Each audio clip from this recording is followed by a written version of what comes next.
Like if they asked me to hand over 500 quid or 1,000 quid, like I'm not going to do that. 19-year-old me, before I had gone on cruise ships and I didn't know how this industry worked, I was like, yeah, I would have fallen for that. Hey sailors, welcome back to Cruising as Crew. Today we're going to be talking about scams, which is pretty shit, but the information I'm going to give you in this video, you need to know. Like, it's a need to know thing. I just want to say a massive, massive, massive thank you to everyone who commented on my video that I posted last week about the reason I've stayed home. Just once again, overwhelmed with how incredible you guys are, and I feel so lucky that my audience is made up of such wonderful and supportive and loving people. I really couldn't thank you enough. But anyway, let's get into scam artists. Getting that first job on board a cruise ship can be really tough. And one of the reasons it is really tough is because it's such a weird, mysterious, murky process to get on board a ship. Like, there's all this paperwork that you need to get. Some cruise lines don't want as much paperwork. For example, an STCW, like some cruise lines require you to do it before you get on board. Some cruise lines require you to just do it on board. So there's so many different rules, so many different factors for every cruise line, for every concession company, for every recruitment company. So there is a lot to know, and I have gotten to know it because I was at sea for 10 years. But if you are trying to crack your way into the cruise industry, it is extremely overwhelming and it's very difficult to know what you need to do. And because of this, it's really easy for scam artists. They can come along and tell you that you need this paperwork and you need to do this at this time and you need to give them loads of money. And because loads of different companies have loads of different rules, it makes it very difficult to question it. So due to the fact that I am concentrating on helping people get on board, I am getting inundated with emails every day, which is great. I want you guys to reach out to me. I'm more than happy to help. That is what I'm here to do.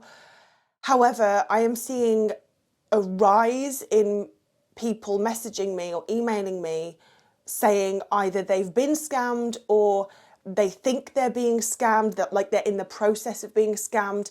And obviously when people message me this, my initial thought is I obviously really hope this is not the case and you've made a mistake and it's legitimate.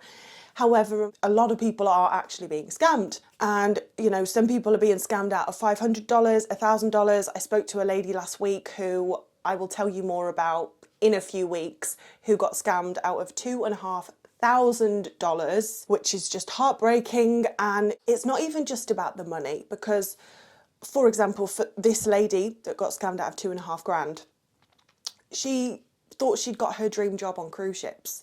So, like, the best case scenario with the scam is that you're being scammed, but you find out you're being scammed before you've actually handed over any money.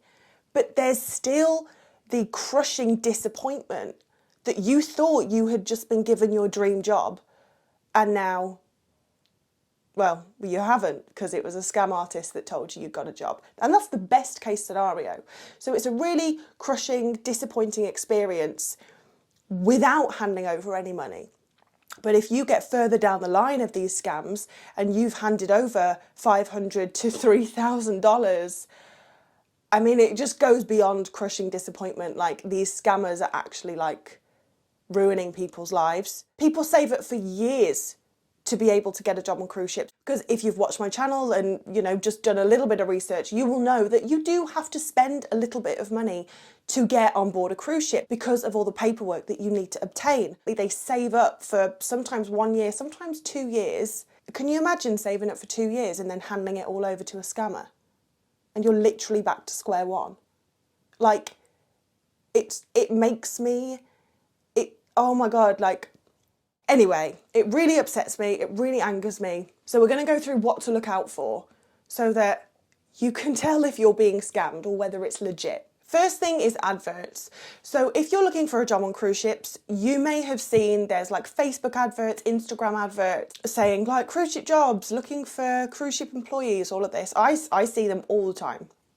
Don't click on them. Because what these scam artists do is you click on the advert, you get taken to a website that looks very legitimate, you do your thing, you put your application in, you put your mobile number in, and then you get a call from a recruiter and they start the process of scamming you. If you see an advert for a cruise ship job and you think it looks interesting, try and Google the site. If it's an advertisement for a recruitment agency or a company, they're going to have the company name or the company website on the advert. I mean, if they don't, that's a red flag in itself, but they should do. So just open a new tab and Google them, okay? If it does not come up in your Google search, it's a scam. A lot of these scammers are getting cleverer, okay? So they are giving you are having an interview. You know, you're having a phone interview. Obviously, you're not having a Zoom interview because they're a scammer. They don't want you to see their face. But I had a phone interview for Virgin. So unfortunately, I can't sit here and tell you that if they ask for a phone interview, that's a red flag, because I've had telephone interviews for cruise ship jobs. The thing you want to watch out for here is how fast everything moves. I have said till I'm blue in the face, getting on a cruise ship is generally a slow process, like a really slow process. So if you're having an interview and then the next day they're like, right, you know, we want to get things going, we want to get you on a ship, we want to, you know, get everything processed. Well, this isn't turning out to be as slow a process as Lucy told me it would be. And again, it's difficult because there are definitely some circumstances where people get a job legitimately and it just so happens that there is a space on the cruise ship that they need to be filled. So you can go on a cruise ship within 2 weeks of applying. So this isn't like a definite, like, oh, for sure they're scamming me, but it is something to be aware of. Like, if they seem just a little bit too eager, too excited to like get you on a ship, like why are we moving at 100 miles an hour? Usually things move at a snail's pace, so it's just something to be aware of. The next thing, and the absolute main thing to look out for, is them asking you for money. And you might be sat there thinking, well, obviously, like, if they ask me to hand over 500 quid or 1,000 quid, like, I'm not going to do that. You'd think, I thought this, right? I was like, I wouldn't be scammed. I've had a few conversations recently with people that have been scammed, and they told me what the scammers have said to them. I was sat listening to this and I put myself in their shoes. You know, 19-year-old me, before I had gone on cruise ships and I didn't know how this industry worked, I was like, yeah, I would have fallen for that. They're getting very clever. So, listen up. The first thing they're probably going to say is, we're going to apply for your visa, your C1D visa, because everyone knows to work on a cruise ship you need a C1D visa. Now, what they said to one of the girls, so give me the money and I am going to start the application for your C1D visa.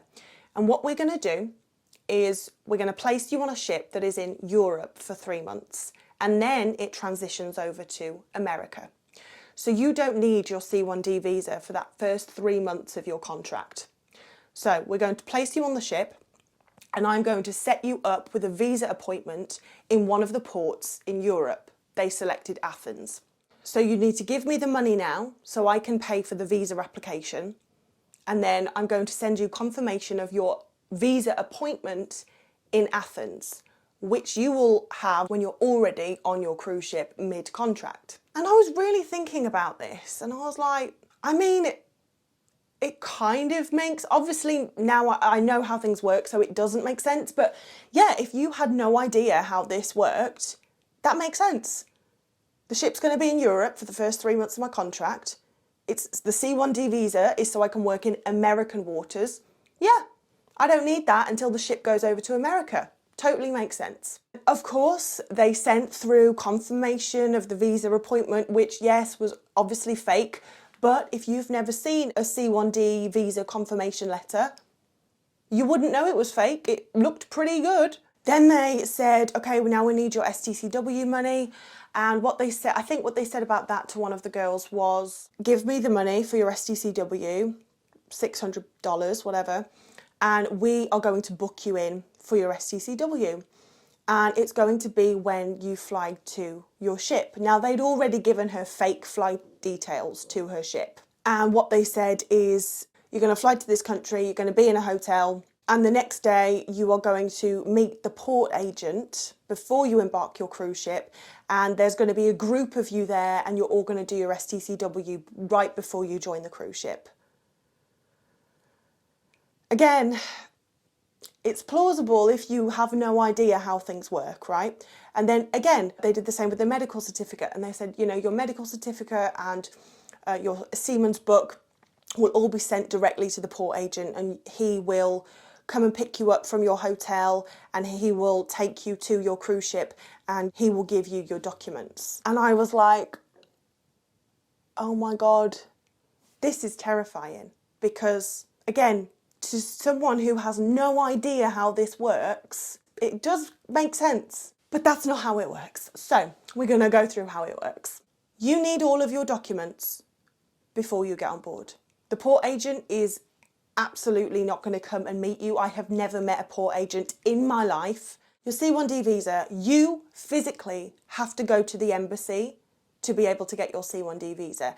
And the money for the visa, you hand over to the embassy. When you book your appointment online, you pay the embassy. You do not pay the recruiter. When you go for your medical, you pay the doctor who is conducting your medical examination. You do not pay the recruitment agency. The STCW, you pay the training centre. You do not pay the recruitment agency. Or the recruitment agency will pay for these things for you.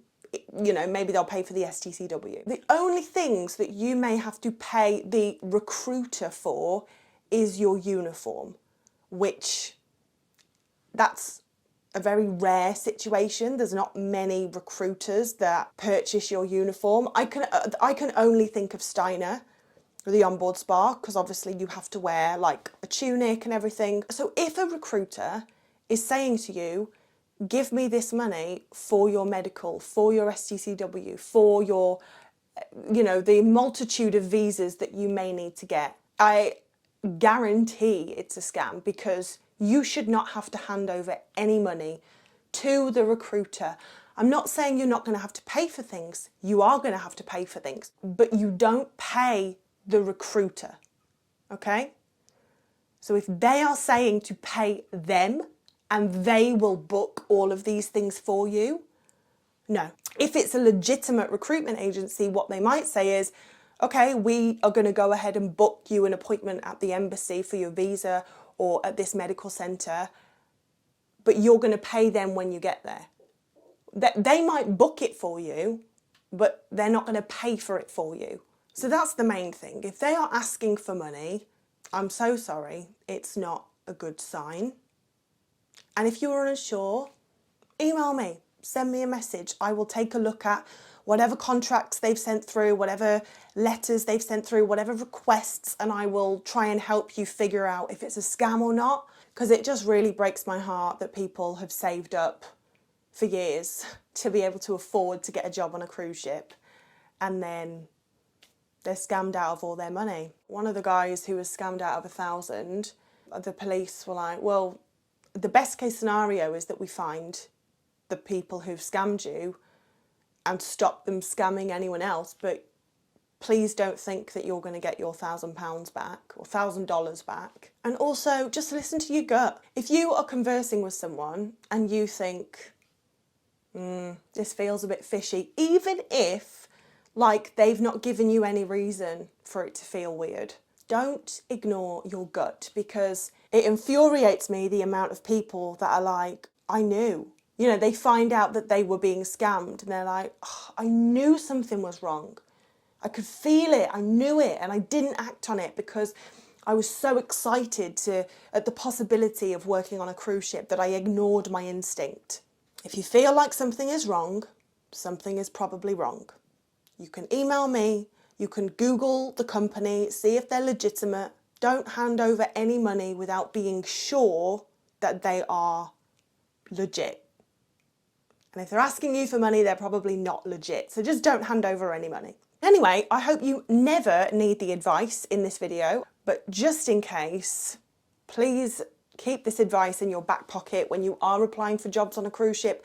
And of course, if you need help applying for jobs on a cruise ship, then send me an email. That is what I am here to help you with. And if you think you're being scammed, again, send me an email and we'll try and figure out whether it is a scam or not. But thank you so much for watching, guys, and I will see you in the next video.